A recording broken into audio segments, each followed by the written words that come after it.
Good evening, everyone.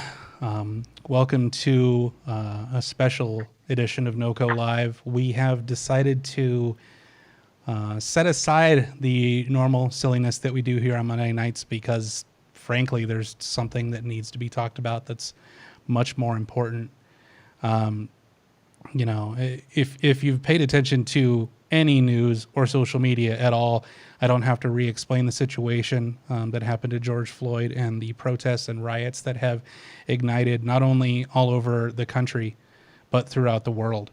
And so tonight, the reason we're doing this show is to provide a platform to talk about those issues with people of color so that people of non-color, like myself, can learn a bit and hopefully start the conversation toward where we go from here and how we get there. Because I don't have any answers for anybody.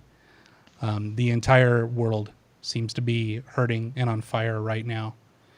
And it's our responsibility to foster that communication, to learn more about each other so that we can become better humans.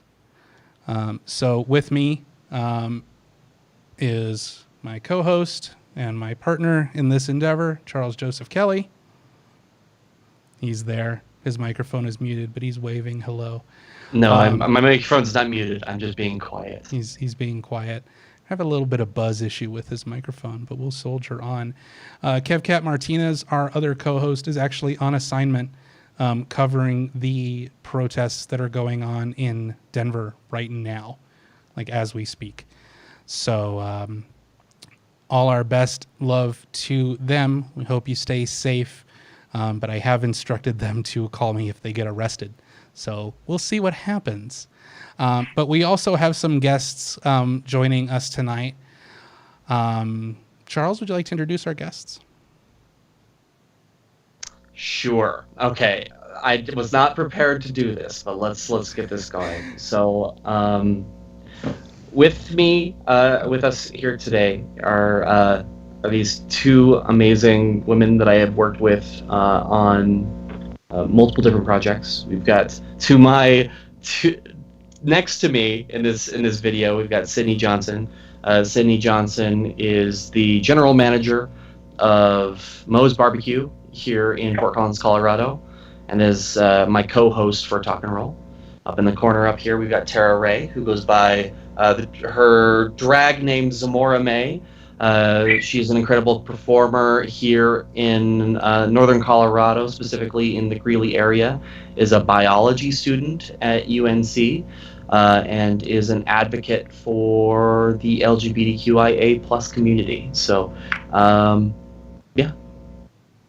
Yeah, thank you both for joining us.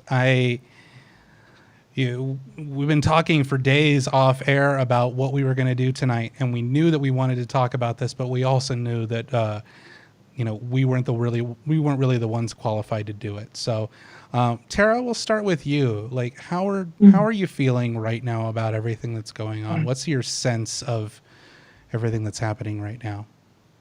Yeah, it's kind of a general feeling of exhaustion. Because this is not the first time this has happened. This is not a freak accident. This is not something that has not happened before. This has been happening my whole life, my dad's whole life, my mom's whole life. And so as a Black person, I just feel exhausted. I feel like Black people have been sort of begging for people to see us as people for hundreds of years, and it still hasn't happened. So right now, I'm just feeling exhausted. Yeah, I mean, I can relate to that to a point, because just watching the news coverage about what's going on in cities all over the world, and even here in our backyard, there were two protests going on in Fort Collins today that I know of. One was in front of the police services building, which is right down the street from our studio here, and it's something to take in. And there are some people who thought, oh, it's just it's another thing that's going to blow over, but this feels different to me. This feels like something where we've hit a breaking point as a nation, as a community, and, you know, are standing up to say, we're not okay with this. This is not okay. This was never okay. And it's going to be a turning point, I feel, for the community. Sydney, how is all this landing with you? I'm just really disappointed that there are people in this community that I love so much who share views that I don't know. I guess I live in my own little bubble a little bit where obviously I know these things still exist, but I really had higher hopes for our community. And these are the things my parents, as a biracial couple in the 70s, fought so that I wouldn't have to experience these things. And for me, I mean, being biracial, physically people can look at me and they're not going to know that I'm half black. So I don't know, I don't want to say like an advantage because it's not, it's still who I am, but I'm not facing the same thing that my dad's going to face just being out in public. Like he likes to play Pokemon Go. He likes to play those games. And I am scared for him as a black man wandering around by himself at night and in parks. And I had higher hopes for this community. It's a scary thing, and we're going to try as hard as we can for this not to be political, because I personally, I don't know about you two, but I don't see it as a political issue. I see it as a civil rights issue and a human rights issue. And there's something about our culture, especially in the last 4 years, that has emboldened people with deeply held racist views to feel empowered, you know, where some of this has come out of the woodwork. And honestly, up until probably 10 years ago, I thought that racism in general was something that we eliminated in the 60s. You know, I read about it. I knew all about civil rights. I read a lot of Dr. King's speeches. I read stuff from Malcolm X, and I thought, my God, like, it's amazing what those people did to advance the lives of that community. And until these killings of unarmed black people in the hands of police started happening, I honestly didn't think that it was as bad of an issue. And I don't know that it's necessarily gotten worse. I think that people are now unafraid to show it. And that's truly what's scary, because that means that these you know, bigots have been, you know, hiding in the woodwork and now feel like they can come out. Specifically about George Floyd, do you believe, as I do, that there's something different about this that seems to be more of a turning point? Yeah, absolutely. I think in the past month, there's been, I think, 4 or 5 unarmed black people murdered by the police. I think this is sort of a tipping point. We've had enough, and we've tried to be peaceful, but it seems like we're not being heard. And so I feel like that's why rioting is happening, because, you know, it's the language of the oppressed, as Dr. King said. And so I just feel like it is different. I think it feels more intentional because of how George Floyd died. This person was on his neck for 9 minutes, I believe. It's not a gunshot. That can be an accident. This person was intentionally trying to kill him and succeeded, you know? And I rewatched, up until today, I hadn't seen the video in its entirety. I had only seen clips of it, but I thought that in preparation for this show, I should watch the entire thing. And what's terrifying about it is it's not like this happened in a secluded area where nobody noticed. This was on a busy street in downtown Minneapolis with tons of people watching, telling the cops, "You're hurting him. He can't breathe." And the cops not doing anything In fact, trying to keep people away from him so that they couldn't assist him.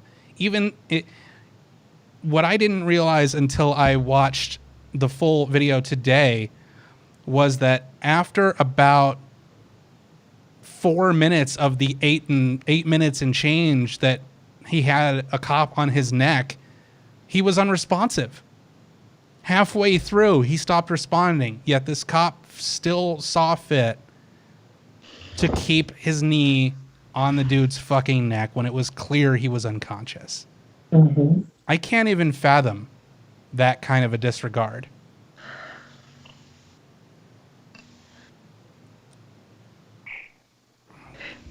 I'm just, it's hard to even have words because it's so horrifying. It's just, but I think one of the turning points with this is it was so public, it was so intentional.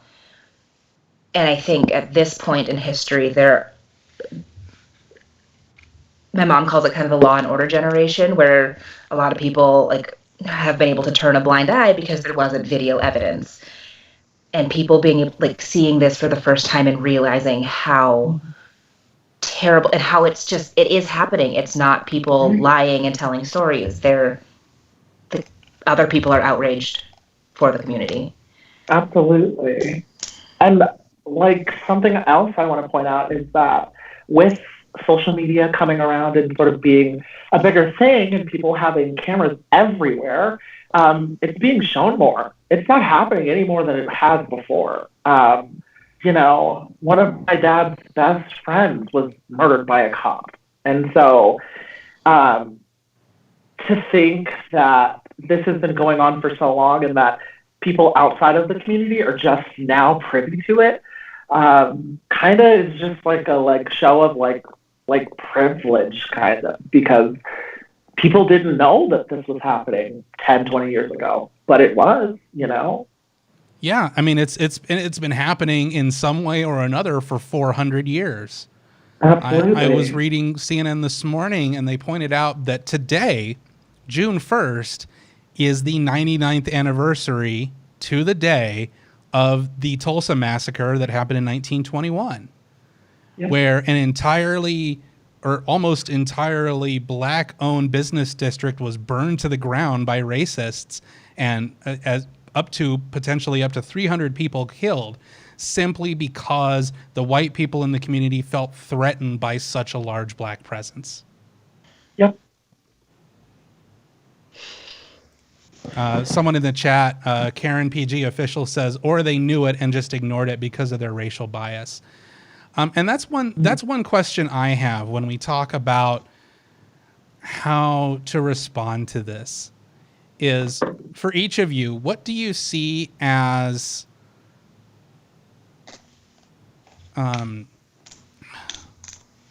to figure out how to phrase this.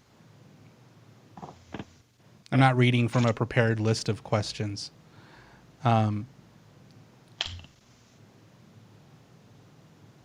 Where does someone draw the line between, oh, I'm not racist, I just don't really care, or you know, those people who are like, you know, are generally good people but probably wouldn't speak out against the injustices that are going on, like as African American people, like how does that land with you? For me, if you're not defending me, if you're not advocating and standing side by side with me, you're not for me, you know? I feel like by purposely saying, oh, this doesn't affect me, I don't care, you're saying, all right, it's not going to happen to my kids, it's not going to happen to the people I care about, I don't care about you. That's what I'm hearing when I hear that. Mm-hmm. And so, in my opinion, people who just don't care are just as bad as plain out racist, in my opinion, because you not saying anything is you allowing that stuff to happen, if you ask me. That's just for me. Mm-hmm. No, I agree completely with that. This is the time where people who it's not going to directly affect can use that voice to stop it. And if they're not willing to do that, then it is. It's just letting it happen. knowingly letting these things happen. Mm-hmm. Yeah, I was talking to a friend of mine earlier today, and he said, you know, what can I do? He was specifically talking about his father-in-law, who's an older white gentleman, you know, very traditional, which let's just say very racist, and explicitly speaks out against blacks, against LGBTQIA people. And his question to me was, well, what do I say to him? I don't want to rock the boat. And I said, no, that's the boat that needs to be rocked. You need to tell him in no uncertain terms that that's not okay. Mm-hmm. Absolutely. I'm curious, Sydney, because like for you, like unless someone knows you well, like I didn't know you were biracial until you told me. Mm-hmm. You know, that's not something that someone just looking at you would necessarily guess. So do you find yourself in kind of a rarefied position where people might speak more openly about their racial biases, not realizing your ethnicity? Oh, absolutely. It happens, unfortunately, frequently, even while I'm at work. People just, they feel, I don't know, safe because they look at me and they're like, oh, here's another white person. And then they just start running their mouth, or they'll say something insensitive about another customer or another coworker. And it takes me by, like, especially at work, it takes me by surprise. I'm not ready for that. But I've had to call out a lot of people. I mean, 3 years ago, I had somebody ask me, like, oh, hey, where's the colored girl who works here? Like, that was my reaction. I had to be like, I'm sorry, what? Like, what? It is 2017, and like in a public restaurant, like, and to me, but yeah, they just, people seem to speak a little bit more openly, but I do kind of like it because then I'm able to actually call people out, because those things that they might censor themselves because they know what they're saying is wrong. Right. I can call them out on it. So when that customer said that, what was your response? I was just like, yeah, people don't say that anymore. And actually, after a couple more incidents kind of similar to that, we 86'd him from the restaurant. Around the same time, he got fired for his job for also being racist and sexist. So couldn't have happened to a nicer person. Like, no. And like we have to be careful with like Schadenfreude, but like people, that gets into a territory where people say like, oh, I have free speech. It's like, yeah, you can say whatever you want, but that doesn't mean you have freedom from consequence. That doesn't mean someone can't hold you accountable for what you're saying or how you're acting. Mm-hmm. I don't know if anybody's been following the situation with the Pooter High School student who posted an atrocious Instagram picture. I read about that yesterday. PSD made an official statement about it, and the amount of comments from people who are just like, I don't see why hate speech is banned, but censorship is okay. Like, they view not being able to be offensive as they're being censored and their rights are being taken away. And I'm like, black people are literally being murdered right now. Yeah. That's something I will never understand, is the debate about censorship. I feel like if you're hurting someone, shut up. How is that hard to get? Now, a lot of people in general have a very misplaced idea of what censorship means, because the right to free speech simply means that the government can't limit what you say. It says nothing about the right of private businesses or private citizens giving you consequences for those things. Mm-hmm. Absolutely. In the chat, A3KCM says, before a lot of this, I thought racism was very far gone. Hawaii is a little less racist than everywhere else, perhaps. Why can't people just live as people? That's a great question for which I don't have an answer. Yeah, I feel like that's the question we're all asking right now. Yeah, I don't know what to tell you. That's the goal, isn't it? For those of us who are not of color, what's the best way for us to be allies? Like, what's the best way for us to stand with you and show our support, not only by words, but by deeds? Like, how do we do that? Absolutely. So right now, something you can do if you're at the protest, if you're going to the protest, if a Black person is being interacted with by a police officer, interrupt, get in the way, stand in between them and the officer. The fact that we've seen this on social media, white people will stand in front of Black people and no one gets shot. No one gets shot at, no one gets maced, nothing. But if it's just Black people or just brown people, it's a different story. That's something you can do. With all these protests as well, you can donate money to bail funds, donate money to, organizations that are about bettering the Black community. That's what I think would be best. Volunteering your time with Black kids, things like that. That's stuff I really think that, people who are white should be doing. Mm-hmm. Some of the things that another just big thing is just listen. Try and understand that you can't understand, but just listen and believe. And even if if you can't physically be at a rally, you can be emotional to support. Absolutely. Absolutely. We are joined by our other special guest who we cannot see you, but we can hear you. Ijeoma Ononuju, who hosts another show on our network called Two Dudes and a Chick. Welcome, Ijeoma. Thanks for joining us.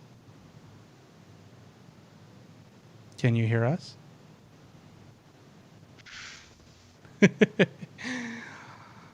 Maybe some audio trouble there, but hopefully he can join in. Ijeoma, we can't hear you if you can hear us. What is how do we move the needle? How does change get affected? I think that, obviously these protests are putting action where words have failed, but like, how do we move the needle on this? What are the actions that we as people need to take to get rid of this problem? Can you hear me? Oh yeah, we can hear you. Oh, hey. How's it going, Ijeoma? I'm assuming that's enough. Yeah, we can hear you. Yeah, hello. So yeah, Terra, that question to you. How do we start moving the needle forward? How do we start making progress? Yeah, I think putting your money where your mouth is with your vote is huge. How about now? Yeah. No, can you guys still not hear me? No, we can hear you, Ijeoma. Can you hear us? Oh, okay, yeah. You're cutting in and out, man. I'm sorry, you're cutting in and out. There. That was my bad. No worries, it happens. I mean, that's live shows in a nutshell. Everything always goes crazy. Can you hear us? All right, how about now? Yeah, we can hear you. I can hear you. Can you hear me? Yeah, we can hear you. Hey, so I've been listening for a little while now. I think I have radically different views from my other guests online. I think, in terms of that last question that you asked, well, first let me go back to the question prior to that, or the statement prior to that, when the person said, sure. Until now they didn't know that racism still existed. And for me, that's like the whole problem, right? And that's why I say, if you are anything but Black in this moment, you don't even need to be outside, right? Like, don't even be a part of the conversation. Don't be a part of the protest. because it is white ignorance, and on top of white ignorance is white fragility that I feel like really hijacks the movement and turns it into something that it's not meant to be, right? And so, like my daughter said, don't be silent in terms of if you see people who are protesting injustice, right? Like, don't act like you didn't know that injustice existed. But at the same hand, like, I feel like we should be fighting our own fight. And it really upsets me when I look at the protests and I see how the protests are turning into rioting and looting. And I see non-Black folks who are leading the riots and the looting. But I know at the end of the day, that's going to all be attributed to Black folks, right? And so it's like, nah, we're not the authors and creators of this. But folks who are not Black are now coming into, you know what I'm saying, our fight, our struggle. They're creating issues, they're creating problems, and that's going to all end up being on the shoulders of Black folks, which is only going to set us back even more. So that's really, again, it's just my opinion. I respect, you know, what has been said so far as I've been listening in, but I think, you know, the conversation is going vastly in the wrong direction. That's an interesting point. Yeah, I mean, about the people who are looting and becoming violent. Obviously, there's no place for that. And I've been reading reports that a lot of the people who are doing the looting and the property destruction are white opportunists who are not really involved in the protests and who are just being violent for the sake of creating more discord between the white and Black communities. So it's your position that, like, for example, I should not go to a protest because my voice is not the one that needs to be heard. Do I have that right?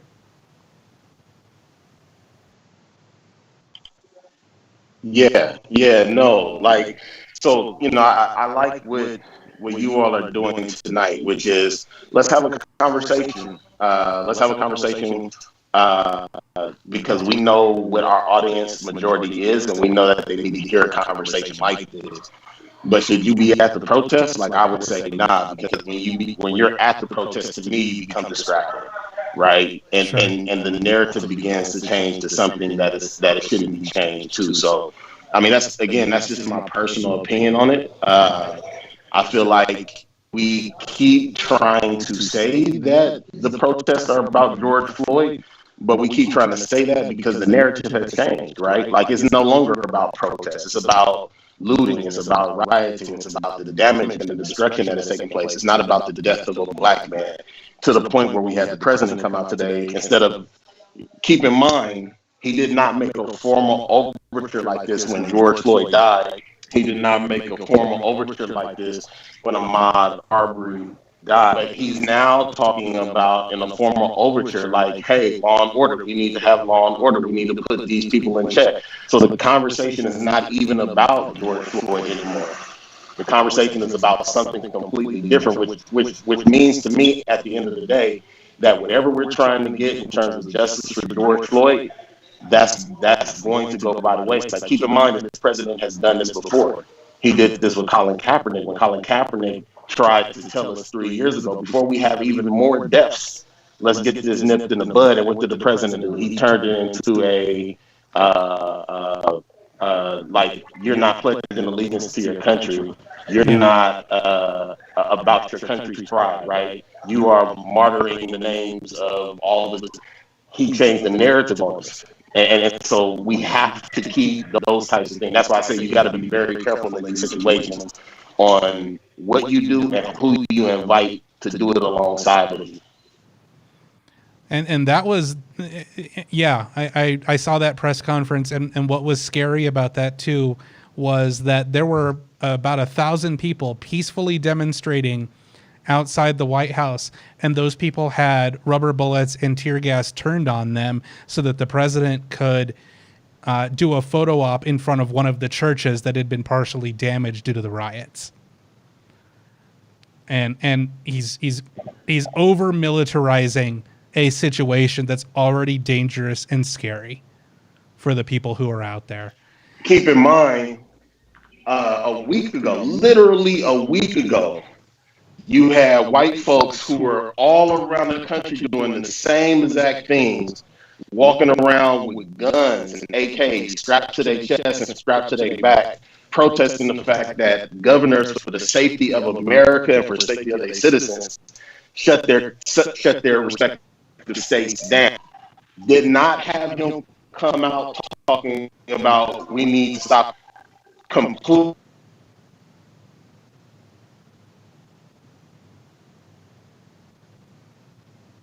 I didn't know racism still existed. Like, really? Let a group of black folks show up at any one of these state capitals with guns strapped to their back and see if we be having the conversation that we be having, like folks who were trying to say, like, let's get rid of the quarantine doing, right? Yeah. So because of that, you have to be very careful about who gets to speak in front of the crowd, right? Like, that's why Malcolm X said before he died, hey, look, white folks can be a part of this. They just can't be the drivers of the movement. And I feel like when you're out there protesting on the front lines, you're trying to be a driver instead of trying to be an ally. You know what I mean? Yeah. Go ahead, Tara. I'm so sorry. I'm going to interject there. I completely disagree. I feel like white people were a part of the civil rights movement in the first place. Without white people in this movement, we don't get anywhere. Because at the end of the day, I would say that's why we still in the same. Yeah, and I would say that's why we still in the same situation that we're in, right? It's because we let white folks be a part of the civil rights movement. So the civil rights movement was to secure the rights of African Americans who have been marginalized in the country. And every other minority group has taken advantage of those civil rights laws except for black folks. We are still in the back of the line compared to everybody else. And that's because we let folks have a voice in that movement that shouldn't have never had a voice. I get what you're saying in terms of white folks help make that movement effective, but they did not make it effective. I think that has a lot more to do with colorism and other things than necessarily what I think the point you're getting at is. I absolutely do believe that there are certain white people at these protests making this about looting and about violence, and et cetera, et cetera. Also, we have to realize that looting and all of this is very much a part of, the struggle. In, I think, 1968, there were riots after Martin Luther died. And then 3 days later, I believe, 6 days later, the Civil Rights Act of 1968 was passed or introduced. So the point is that I think that, yes, destroying property is bad, but it's not worse than taking a black life. That's my thing. And then two, I feel as though allyship is not behind the keyboard. I don't feel like allyship is about you just, to your racist grandma. Don't do that. That's not enough. You need to get up and do something. I think performative sort of allyship is why we're in this in the first place. People saying, oh, I can't be racist, I have a black friend, is why we're in this, I don't think it's about, telling people to sit on the sidelines. The more bodies we have, the more people are paying attention, especially white bodies, because we all know that in America, black bodies are valued less, and that's why we're here. Yeah, see, every time, look, I get where you're coming from, and I definitely respect your opinion, but black people have depended all their lives on a white person to help bail them out. And I feel like asking white folks to be allies in this movement is nothing but asking for a white bailout, right? When are we going to empower ourselves to create change ourselves without having to depend on white folks to help us out? Because again, when white folks get involved, all of a sudden their ignorance and their fragility begin to take over the conversation. Now, when I'm having a conversation with a white friend about how they can be an ally in this, I gotta listen to them cry and complain about how they didn't know white people were like this, and they didn't know the system was like this, and they didn't know the privilege that they have, and they're going to do everything in their power to make sure that they reject their privilege and to teach all their white. But I ain't got time for all that. I really don't have no time for all that. Just sit down, shut up, and let me do this myself. You know what I mean? Like, let me empower myself to take control of this movement. And whatever happens from there, happens from there. But as long as I continue to rely on you and your allyship, ain't nothing happening. What you're talking about, we've been doing for the last 100 years, and we're still here. Like, we literally, what you're talking about, we literally have been doing for the last 100 years, and nothing has changed. They still lynching black men. So if I can continue to do what you're saying to do, my grandchildren and my great-grandchildren are going to continue to get lynched because we continue to keep saying, like, white allyship is important to the movement. It's not. It really is not. Okay, so my question for you is, who is the system set up to, who is the system set up for, right? It's set up for heterosexual, cisgender, white men to succeed in the system, right? So if we know that those people have louder voices than us in this system, why are we excluding them from giving us help? I don't understand the idea of trying to empower ourselves. That's what we've been doing. That's what being black is. It's about empowering yourself every day to go out into the streets and willfully say, I could die today because a cop's having a bad day. That's what being black is. So for me, I feel like you need, if you are Latin, if you are Asian, you are white, if you are anything other than black, you need to be speaking up for the black community, because at this point, there's anti-blackness in every single one. And it's up to those communities to root it out. It's not my job to go up to every racist white person and call them out. That's not safe. Sydney, what do you think? I agree that we need everybody to participate, just not white folks. Like, that's all I'm saying. Like, I'm not disagreeing that the Asian man, the Mexican man, the Hispanic man, like, I'm not agreeing that those folks need to participate. I'm just saying, like, white folks need to stay at home because you created the system. So if you help me in trying to tear the system down, like, it's called self-preservation for a reason, which means that if you created the system to benefit you, the system is going to try to protect itself from you tearing it down, right? And the more you help me, it's going to end up helping you in the long run. So no, I don't need because for one, I can't use your strategies to try to tear down a system that you created. I need to use strategies that you're unaware of. That's why the Vietnam War was so effective. It wasn't just that America was in a place that it didn't know. It was that they were using tactics that we were unaware of. So the minute you bring them into the fold and you start saying, okay, help us out, teach us some of your tactics, let's be an ally in this, let's fight together, man, look where we at. You know what I'm saying? So again, there's more than one way of skinning a cat, and I appreciate, you know what I'm saying, that other folks have a very different opinion. I'm just looking at it from a position of a dark-skinned, 300-pound black man who has seen that whatever we have been doing is not working, period. So my answer is, let's go back to Marcus Garvey, let's go back to Malcolm X, because it seemed like in those moments we were able to get a certain sense of empowerment that we aren't getting with the Martin Luther King, the Jesse Jacksons, and the Barack Obamas, right? They placating and they want allyship too much, and allyship ain't helping us out. So I've got a quick question. Terra brought up a good point. And I just want to just ask you this question real quick. Because there was a question asked about how we can root out that racism within our community. So how do you feel that can be something that we can achieve since within the white community ourselves? for me, I think the first step is just recognizing that there is racism and that folks is racist. This post-racial, colorblind, like, that is a myth. I've never met somebody that didn't know I was black when they seen me.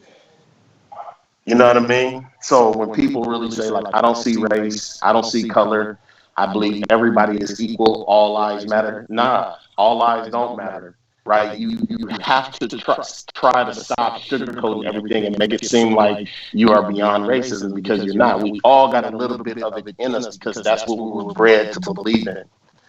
You know what I mean? The American way is the belief that, like my friend said, cisgender heterosexual white men are at the top. From the moment you come out the womb, you are taught that. You understand what I'm saying? So you have to get to a place where you begin to say, like, okay, racism here exists. And what most people try to do is they try to root out racism while also trying to tell themselves that racism doesn't exist. Now, you can't have it both ways.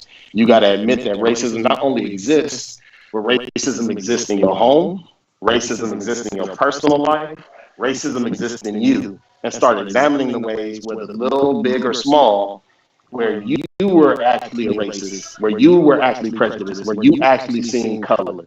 Once you begin to admit that to yourself, it becomes a lot easier to root those things out. But as long as you're trying to feign in this reality of, like, oh man, I don't see color, I'm not a racist, you know what I mean? It's crazy because my daughter called out one of her friends and was like, hey man, like, I need you to say something. You ain't got to say much, but I need you to at least acknowledge what's going on in my community.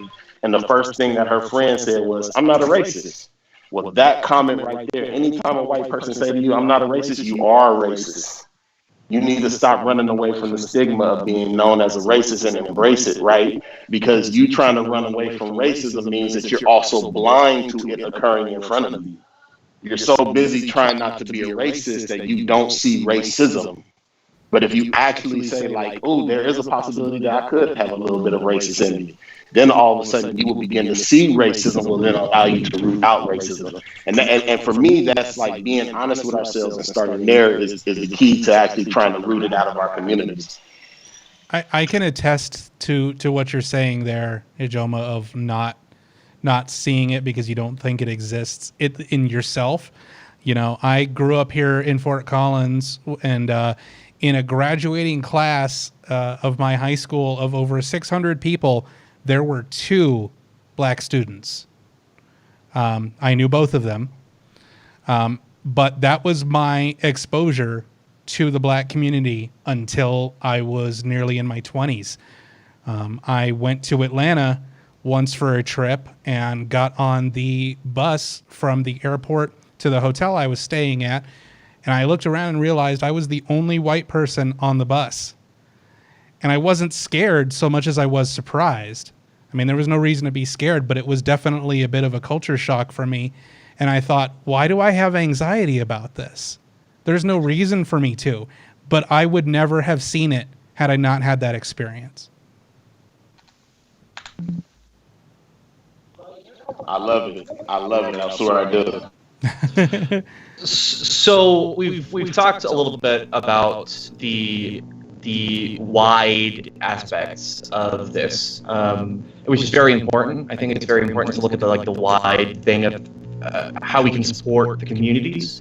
But I really want to know, like, how can I support you 3? Like, because I care about each of you, and I want to know how Chris and I, very specifically, who have a platform where we try to talk the talk, right, about supporting minority communities. How can we walk the walk and give you the black community, the people in our lives that matter to us? How can we do that? And I want to hear this from all of you.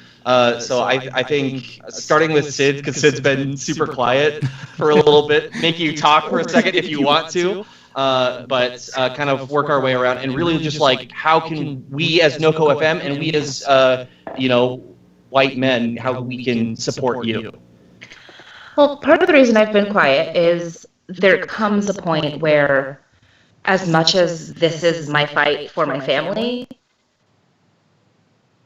based on previous conversations, with the whole even protest thing, like, if we are going with the viewpoint of white people shouldn't be at the protests.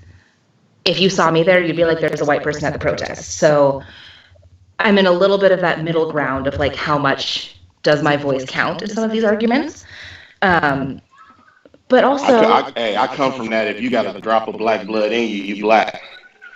Well, and that's the thing. I mean, I don't want to have to carry around a picture of my dad holding me to like show that I'm half black. But quite honestly, I'm kind of in a position where I'm like, I also want to use the platform to help because this is my family. I'm fighting for my cousin who's afraid to have a baby in this world. Like I'm fighting for my dad who's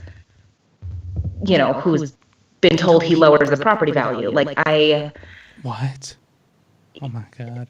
When my mom, walked out that day, but she was told my dad couldn't be at her house because he lowered the property value. But so for me, I am in a position where visually to strangers, I do have a little bit more of that kind of white platform where I don't think visually I'm not the one who needs a lot of help and a lot of support because I am in a position where I can be more supportive to the people who are going to blatantly face more discrimination than I am. So I waffled about even coming here tonight just because it's not to like quote the Selena movie, but like I'm not white, but I'm not black enough to be black. So I'm in the middle and I too want to help and Well, and that's why I feel like your voice is important, Sid, because there are tons of people out there who are in the exact same situation you are and are probably struggling with those same sorts of questions. So I think there's a dichotomy there that I can only imagine is very difficult to figure out, but I'm glad that you're here. So thank you. Well, and I'm very happy to be here and honestly listening to these perspectives, which there's these opinions are things that I never am personally going to face on first view. I've had some slurs thrown at me by people who know me who are trying to hurt me, but I guess the short answer to that question is I don't think right now I'm the one who should be telling you how to support the community. It's just I'm in the middle and I'm not on that extreme where I think I have the place to give advice on how you two specifically can help. Sure. That's understandable. Terra? Yeah, I think that right now is the time for people to start really thinking about who you're voting for and what they're going to be doing for Black people, for queer people, for Latinx people. It's time that we start thinking about more than ourselves. So that's one thing that I think that everyone should be doing. But I think that's something that, y'all too can do. As well as, you see a bail fund, if you have extra money in this time. I know it's super difficult for everyone. But if you do come across extra money, donate to some Black organization. That way we can keep this movement going. Excellent. And we'll put some of the different organizations who are in need up on the screen as well. Ijeoma, same question to you. Hey man, I think y'all doing it. I think just by you all using your platform to have a diverse voice to speak, the fact that you all were moved to have this conversation and open it up to your audience, right? Like, I think continuing to do those types of things and really dedicating yourselves to those types of things is all where we can ask for, right? You have a sense of power in the sense that, like, you created this platform and you get to decide what voices are on the platform and what voices aren't. You get to decide what conversations are had and what conversations aren't had. And everything that I've seen and know about you all is that you all are standing in the gap, making sure that voices that don't traditionally be heard get heard, right? And a conversation like this that people would traditionally shy away from and be scared to have, right? You all are like, nah, we're gonna have this conversation. We're gonna change everything that we're supposed to do today to have this conversation. Like, to me, like that's both the least and the most that I can ask of you is that you will put your professional lives on the line so that our story gets heard, man. And for that, I'm eternally grateful. Yeah, awesome. Thanks, man. I mean, we tried, but like, I know we're not doing enough, and that's why I'm asking. So stop like saying like, yeah, Charles, you're doing what you're doing. I need to do more. I know I need to do more. But see, Charles, to me, that's where for me, I get upset with white folks. It's just that need to always want to do more.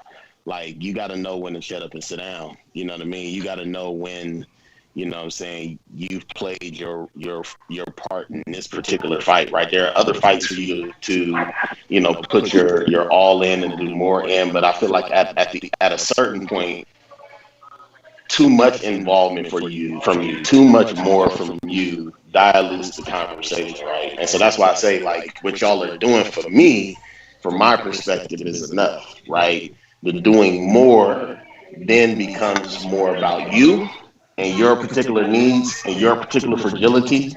Then it becomes about me and what I need and what I'm trying to do in this movement, right? That's why I say white ignorance and white fragility, they hijack the conversation. And it's not just you, man. It's like, I was on a call today and we were having a dope ass conversation.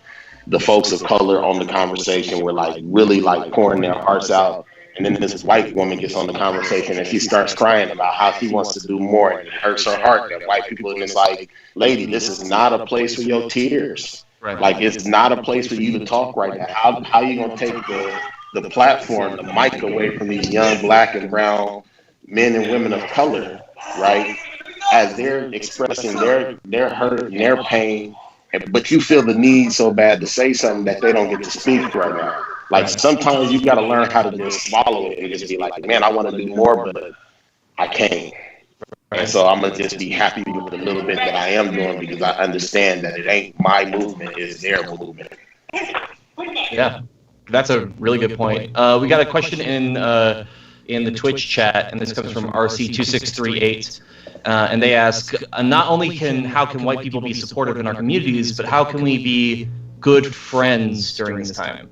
So to each of you, kind of like, how can we be quality friends in your life right now? I think that's the question that was asked.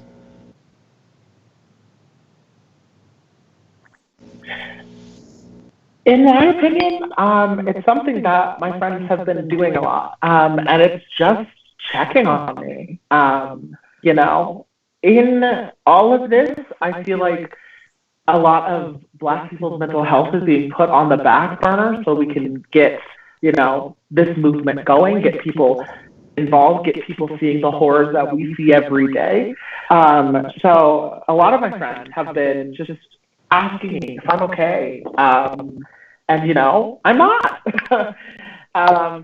It's a really difficult thing to sort of carry on your own, and to have other people, come alongside you and just make sure you're okay, make sure you're taking care of yourself is a huge thing, in my opinion, to be a good friend in this time. I swear I'm trying to say nice things, but I feel like this might come off not nice. No, that's fine not to be nice, man. I tell my white friends, like, don't say dumb shit to me.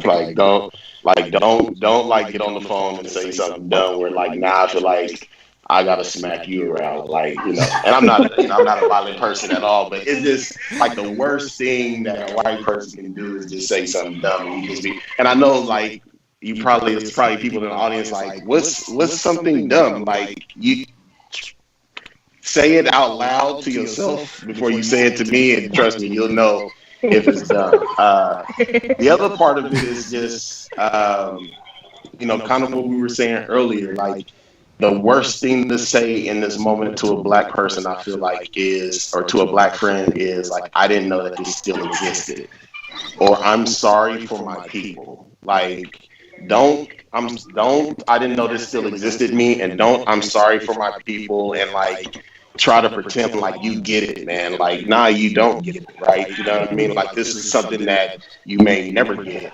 But what you can say to me is like, hey, I don't know what to say in this moment, but if you ever want to talk, I'm here for you. You know what I mean?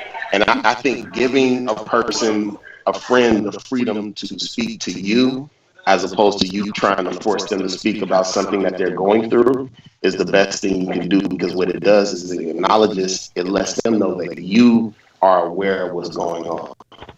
You know what I mean? Like, I don't expect for my white friends to know about what the conversation is and how I'm feeling. I do expect them to be aware of the conversation. You know what I mean? Yeah. And so you don't have to know what to say, but also don't be silent. You know what I mean? I know it seems like, don't say nothing stupid, don't come at me with the like, sorry for my people, or I know I'm saying a bunch of different things there, but like, it's a fine line. It's just like, bro, like, I got two lesbian friends. They took me to a rainbow conference in Washington, D.C. And like, at the end of the conference, I was like, bro, like, I don't even know what to say to y'all, but this was dope as fuck. Like, I'm not even gonna try to have a conversation about what I just experienced, because I know I'm gonna fuck up, and I don't want to fuck up. But I'm telling you that, like, I get it a little bit better today than I got it yesterday. And like, when you want to talk, we can talk, but don't be too mad at me when I say some ignorant ass shit, because I know I'm gonna say some ignorant ass shit, right? And I feel like that's what I be wanting my white friends to do for me, is just be like, I get it, I'm here, we can talk. I'm gonna say something hella dumb. I'll try not to, but I'm also not gonna try to like force you to have a conversation with me that you don't want to have with me. Yeah. Yeah, I think, I mean, what I'm hearing from you, I think it makes sense, because it's like, let me know that you're here from me, but don't patronize me, Well, I think it's like with any grief situation. Sorry, go ahead, Sid. I just like, it's with anybody dealing with grief, where if, you have somebody who loses a parent, you act the same way. You ask them, what can I do for you? What do you need right now?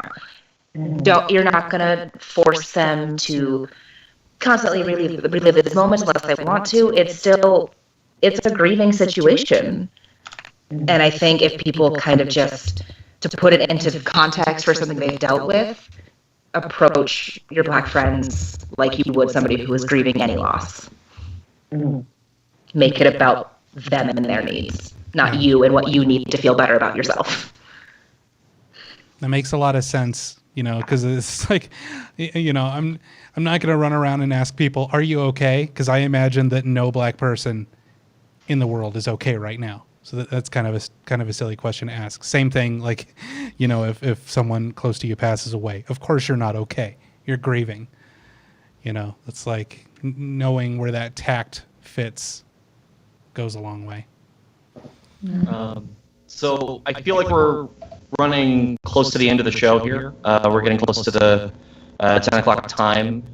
Is there any last things that you guys want to add? Anything that you want to plug for what you're doing currently, that we can kind of, as a community, our listenership, the people who are listening to the show right now, how they can support you currently in your creative or entrepreneurship endeavors, and how can we support you that way?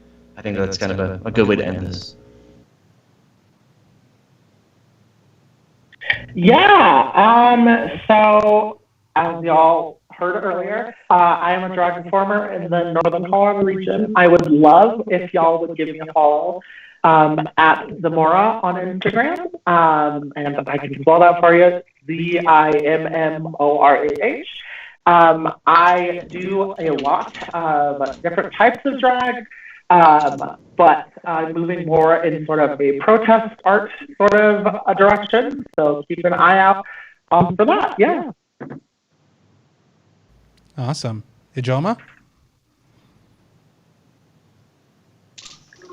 Yeah, I was just gonna say, this week we talked to my daughter about her experiences attending a protest on our show, and so if you haven't tapped into Two Dudes and a Chick, please tap in and check out that episode in particular. I think a lot of adults tend to dominate conversations like this.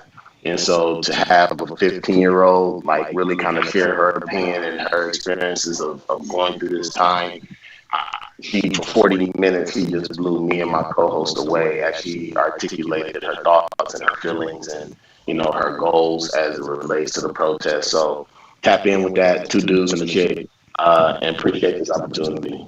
Yeah, I listened to that episode this morning, Ijeoma, and I gotta say, you must have done some hella good parenting, because I am astounded with how well-spoken she is at 15.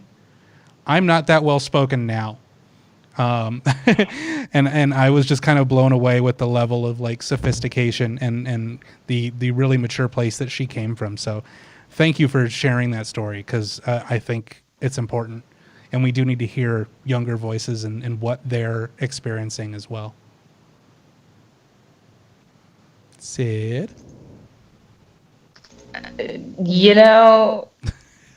Talk and roll is really the only creative thing I've been doing lately, and even that hasn't really been. Our last episode was just us hanging out for my birthday, so I don't really have anything to plug on that front other than talk and roll. Are there any specials at Moe's we should tell the people about? We have fried chicken on Saturdays. It is our most busy day. We have 55-cent wings on Wednesday. Nice. And And are you guys doing delivery as well, or just takeout? We have delivery on like the third-party apps, but the patio's open, the dining room's open. We have beer, we have cocktails. I'm always there, so if you want me to pour you a drink, I can do that. Yeah, when Charles told me you were going to do this, I was like, is she going to do it from the restaurant? Because you're always there. It was a high probability. I was ready to like set my phone up out on the patio. Nice. Well, yeah, I think that's a good place to leave it. Thank you guys so much. Thank you to Terra. Thank you to Sydney. Thank you to Ijeoma for joining us. And thank you to those of you who've been watching and listening on NoCo FM. We will do our best to get back to our normal silliness. We do this show every Monday at 9 p.m. Mountain, 11 p.m. Eastern Time, on the app, on the stream, on Twitch, on YouTube, on Facebook. It's everywhere. But we also do, as you've heard about, a number of other shows elsewhere available on this network that are wonderful. And you can check out all of that stuff at NoCo.fm. But for Charles, this is Chris signing off. Thank you again so much, everyone, for watching and your questions and your comments. Thank you so, so much. It's important that we have this conversation and that we keep this conversation going. So until next time, take care of yourselves, take care of each other, strive to be better people. We'll see you next time.